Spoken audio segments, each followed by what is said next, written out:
बिस्मिल्लाहिर्रहमानिर्रहीम। दोस्तों बरकरदार हो, धूप निकल आई, आप भी निकल आए। आज थोड़ा लेट भी हो गया हूँ।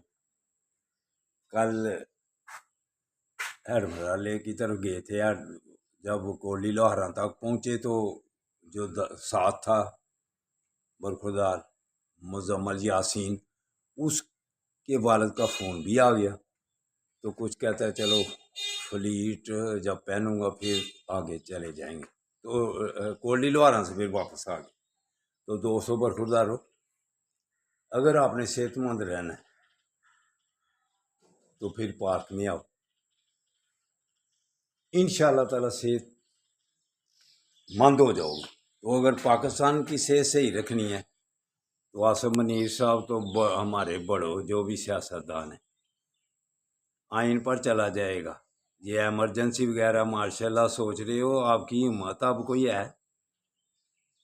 ज़हनी कुव्वत भी कमज़ोर है, माशी कुव्वत भी कमज़ोर है, दुनिया भी पीछे पड़ी हुई है, अदालतें भी पीछे पड़ी हुई हैं, अवाम भी पीछे पड़ गई हुई है।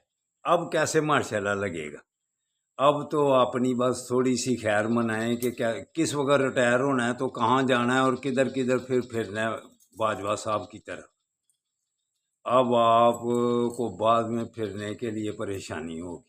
क्यों? अवाम में निकलना है ना। तो पूरे दुनिया में अवाम पाकिस्तानी फैली हुई है, तो फिर आप अवाम का आमना सामना कैसे करेंगे?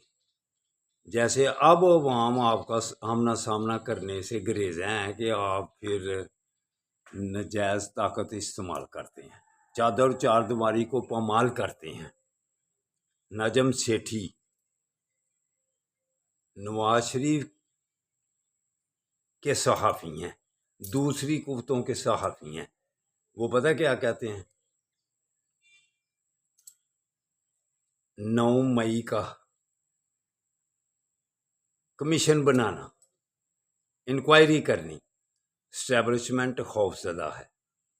पीटीआई कहती है कि 9 मई के कमीशन बनाया जाए, इंक्वायरी की जाए, कहाँ से शुरू हुआ, किसने किया, कैसे हुआ, फुटेज क्या कहती हैं। तो आइन पर ही चला जाए तो तब भी बात बनेगी, वगरना ये जो एमरजेंसी तो मार्शाल्लाह का शोशा छोड़ा हुआ है ना, इसमें आप खुद ही फंस जाओगे। आपकी तनख्वाह देने के लिए आपके पास पैसा ही नहीं है, एजेंसियाँ करने के लिए अब पैसे ख़त्म। अब उनको कम करना पड़ेगा, गरीब आवाम के लिए सोचना पड़ेगा। इंशाअल्लाह ताला अब आवाम को शऊर आ गया है। तो दोस्तों बरखुरदारो, चलो आपको अगर शऊर आ गया है तो फिर मस्जिदों को तो पार्कों को बात करो। अल्लाह की मेहरबानी से सेहतमंद हो जाओगे। अल्लाह हाफिज़।